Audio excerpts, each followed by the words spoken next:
Aujourd'hui, je continue mon projet de jeu en 2D, donc ça veut dire qu'il faut d'abord aller voir cette vidéo. Allez, j'attends. Bon, maintenant je considère que tu as regardé le premier épisode, donc on peut commencer. Ce que j'avais fait la dernière fois consistait à poser les bases du jeu, donc le gameplay principal, le style graphique, etc. Et aujourd'hui, on va continuer à faire la base du jeu. Désolé à tous ceux qui voulaient voir des donjons, mais je suis absolument sûr que personne n'attendait cette suite.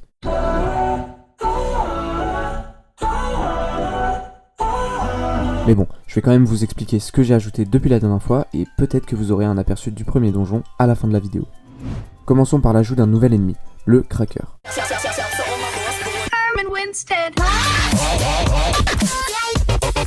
En vrai j'ai pas d'inspi pour les noms des ennemis, donc ce nom est sûrement temporaire.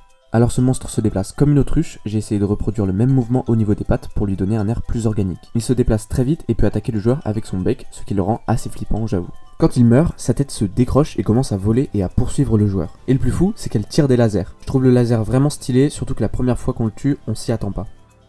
Maintenant, on va parler d'une mécanique très importante. Vous voyez dans Hollow Knight et d'autres jeux de ce type, le joueur a un moyen de se remettre de la vie après avoir tué des ennemis. Et bien j'ai voulu rajouter cette mécanique, mais en trouvant quelque chose d'original pour éviter que mon jeu ressemble trop à Hollow Knight. Donc on va considérer que le personnage principal est un corbeau. Du coup, j'ai fait des recherches sur la nourriture que mangent les corbeaux, et j'ai appris qu'ils se nourrissent de cadavres. Donc je me suis dit, pourquoi pas bouffer les cadavres des ennemis qu'on a tués. Je trouve que c'est un bon moyen de se remettre de la vie, après il faudra que je gère combien de vie on redonne aux joueurs pour que ça soit pas trop facile. D'ailleurs j'ai aussi ajouté un ennemi qui vole et poursuit le joueur et un ennemi qui se déplace juste sur le sol. Ensuite, comme je suis pas satisfait de l'interface de mon jeu, j'ai décidé de la modifier. J'ai changé les barres de vie et d'XP, mais même comme ça je suis pas vraiment satisfait. On dira rien sur le fait que ça ressemble aux barres de vie d'un autre jeu.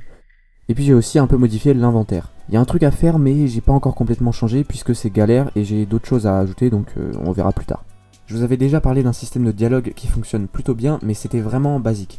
Genre, on a un PNJ qui nous dit quelque chose, et si on lui reparle, il va dire la même chose en boucle. C'est pas très ouf comme système parce que ça peut vite détruire l'immersion. Donc j'ai fait quelques recherches sur un système plus poussé, avec différentes interactions pour chaque PNJ, et j'ai trouvé un super tuto qui était très compliqué à comprendre, c'est-à-dire que là, si je relis les scripts que j'ai écrits, je vais rien comprendre. Mais au moins, maintenant, je peux faire en sorte qu'un personnage dise différentes choses en fonction de ce qui se passe dans le jeu, et ça, beaucoup plus facilement qu'avant. J'avais déjà fait en sorte qu'un PNJ ne dise pas tout le temps la même chose, mais c'était très brouillon. Le système était vraiment mal fait, donc je voulais le changer. Maintenant, j'ai juste à créer un fichier Inc et à écrire le nom de ce fichier dans le script du PNJ. Vous savez pas ce que c'est, Inc ? Moi non plus. Du coup, c'est un logiciel qui rend le système de dialogue plus pratique et on peut aller plus loin. Là, j'ai un fichier Inc. Ça, c'est le nom de, on va dire, c'est un peu une fonction. Du coup, sera appelé quand je vais parler au PNJ. Ça, c'est le nom du nœud dans le fichier Inc. Et du coup, en fait, ça va lire ce qu'il y a à l'intérieur. J'ai fait en sorte qu'il dise différentes choses quand on lui reparle. J'ai juste fait une variable qui change quand on le parle une première fois. La prochaine fois qu'on va lui reparler, on va aller là-dedans et il va dire autre chose. Donc là, si je teste, je peux lui parler. Il va me dire les deux lignes de dialogue qu'on a vues au début. Et si je lui reparle, on voit qu'il dit autre chose. Et en fait, le gars qui a fait le tuto que j'ai suivi a utilisé le même système mis en place pour les dialogues pour faire des quêtes. C'était déjà quelque chose que j'avais prévu d'ajouter dans mon jeu, donc je me suis dit que j'allais le faire maintenant. Là, je vais vous présenter les différentes quêtes. Donc en gros, on a deux PNJ. Bon, imaginons que eux, là, c'est deux PNJ. Il y en a un, ce sera celui qui va nous valider la quête. Là, au début, on n'a pas lancé la quête, donc il nous dit ce qu'on veut. Et bien sûr, j'ai fait un système de choix. Là, on peut répondre qu'un choix parce qu'on n'a rien fait avec la quête. Et si on va voir l'autre, il va nous demander de collecter 10 fragments. On peut refuser ou accepter, donc là si j'accepte, la quête est lancée. Si je lui reparle, il va me parler de la quête. Je dois collecter des fragments, donc il faut que je tue les ennemis. Comme j'ai fini la quête, il me dit autre chose. Il faut que je donne les fragments à lui, et lui il me valide la quête. Après ça, j'ai décidé de mettre en place un menu principal. Pour l'instant c'est assez brouillon, mais j'aime bien le fait d'appuyer sur un bouton pour faire apparaître le menu. Ça fait vraiment sérieux. Bon, après les boutons sont moches, mais j'ai juste fait la logique du menu avec un bouton pour commencer une nouvelle partie et un bouton pour reprendre le jeu.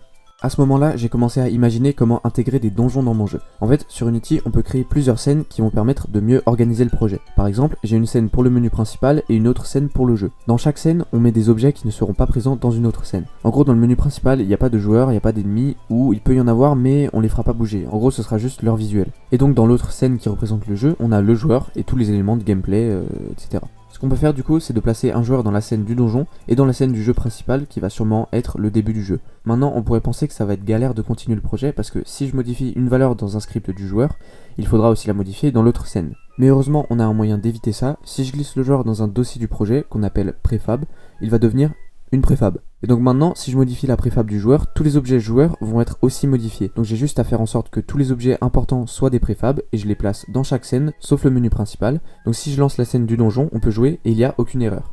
Mais si je passe d'une scène à l'autre, ma progression n'est pas chargée. Heureusement, j'ai un système de sauvegarde et on a juste à charger la sauvegarde quand on lance le jeu et comme ça, je garde le contenu de mon inventaire. Donc vous l'avez vu, j'ai commencé le premier donjon, pour l'instant j'ai juste créé le décor et j'ai aussi créé des pics qui mettent des dégâts aux joueurs. Le seul truc qui est chiant, c'est que j'ai un bug avec la caméra. Là vous voyez, la caméra elle s'est bloquée, donc si j'avance, en fait la caméra bouge plus quand je vais à droite. Donc là on voit qu'elle s'est débloquée quand je suis monté. Sauf que si je descends là, vous avez vu un petit bug, parce qu'elle est repoussée pour éviter qu'on voit trop à droite, ça ferait un peu bizarre. Du coup on voit qu'il y a quand même un petit problème, et ça m'énerve parce que je sais pas du tout comment le régler en fait. Là vous voyez, on l'a beaucoup plus vu, ça s'est vraiment décalé d'un coup. J'ai fait des bordures pour la caméra, pour éviter qu'elle aille n'importe où, donc pour éviter qu'on voit plus loin que là en fait.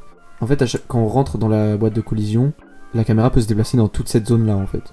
Et quand on rentre dans cette collision, elle se déplace que dans cette zone.